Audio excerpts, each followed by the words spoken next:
United States in the Cold War, 1945 to 1953, Chapter 27, Part 1. We're going to try something a little different this week.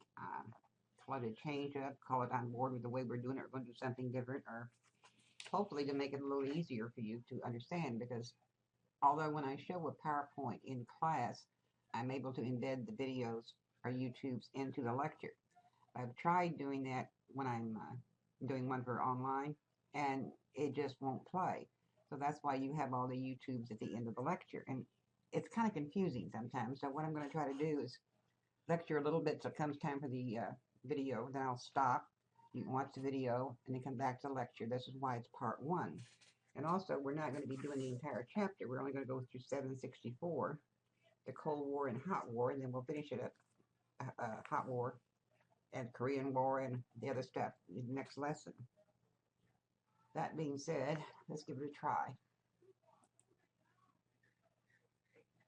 The Congress was rather afraid that when all the millions of military came back home, and of course the army was mustered out almost immediately, that there would be unemployment and inflation.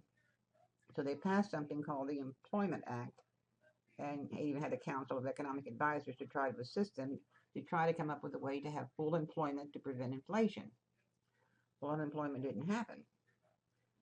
Why? Because there were millions of women who left their jobs and went back to the home, so you had those jobs were open. Plus, with the economy going from a war economy back to a commercial economy, we had new jobs opening up. So we didn't have unemployment.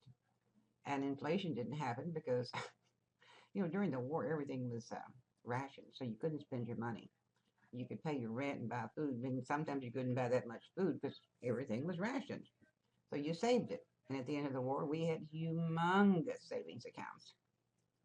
And in 1948, the Republicans win control of Congress. And now we have a very conservative Congress, and one of the first things they want to do is attack the unions because of all the strikes that's going on. Using the TaftHartley Act, Congress could outlaw certain closed shops.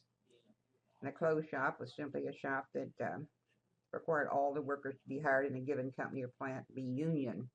It had to be union, or they would be, otherwise it'd be an open shop. They even outlawed some of the union tools that they used, such as secondary strikes against the supplier for the company they're striking against. And they even had the ability to postpone a strike by imposing what your text calls a cooling off period, which meant that the company had time to stockpile what they needed and make arrangements with non-union workers to work. And of course, they had to sign loyalty oaths to swear they were not a communist, had never been a communist, and had never been to a communist meeting.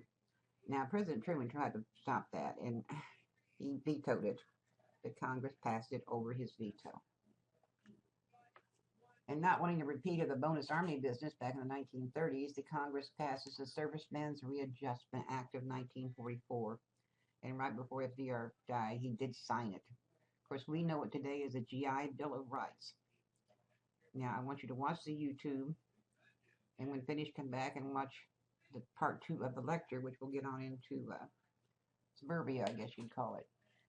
The GI Bill of Rights is, in my opinion, one of the best things our government has ever done.